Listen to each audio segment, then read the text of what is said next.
Big pass Tamil season 9ல இன்னைக்கு வர்ற அடுத்தடுத்த ப்ரோமோவில் நம்ம விஜய் பார்வதி, வாட்டர்மெலன் ஸ்டார் திவாகர் இவங்க 2 பேரையும் போட்டு பொல பொலன்னு பொழந்துகிட்டு இருக்கிறாப்புல நம்ம விஜய் சேதுபதி.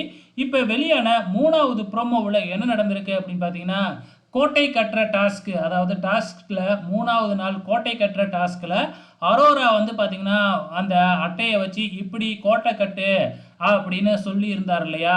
அதை பார்த்த உடனே வந்து பார்த்தீங்கன்னா விஜய் பார்வதி இது வந்து ஆபாசமாக வச்சிருக்கா அப்படிங்கிற மாதிரி ஒரு நியூஸை பரப்பிக்கிட்டு இருந்தாங்க.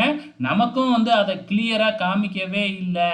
ஆனால் விஜய் சேதுபதி இன்னைக்கு டேபிளில் அதை வச்சு காமிச்சாரு. இது எப்படிங்க ஆபாசமாக இருக்கும் அப்படின்னு சொல்லிட்டு.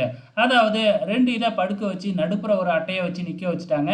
அப்படின்னா கவுண்ட் 3 வந்துடுதுல அப்படின்னு நல்லாவே தெரியுது. ஸோ இதில் எந்த விதமான ஆபாசமும் இல்லை. ஆனால் இதை போய் ஆபாசம் அப்படின்னு பார்வதி சொல்லியிருக்காங்க. அப்படின்னா உங்கள் மனசில் தான் அந்த ஆபாசம் இருக்குது, உங்கள் மனசில் தான் அப்படி ஒரு வக்கரமும் இருக்குது அப்படிங்கிற மாதிரி வந்து பார்த்தீங்கன்னா பயங்கரமாக விஜய் பார்வதியை வச்சு செஞ்சு விட்டுட்டாரு.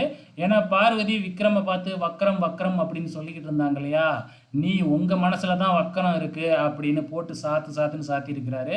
இதுக்கப்புறம் விஜய் பார்வதி என்ன செய்ய போகுதுன்னு தான் தெரியல. பொறுத்திருந்து பார்க்கலாம்.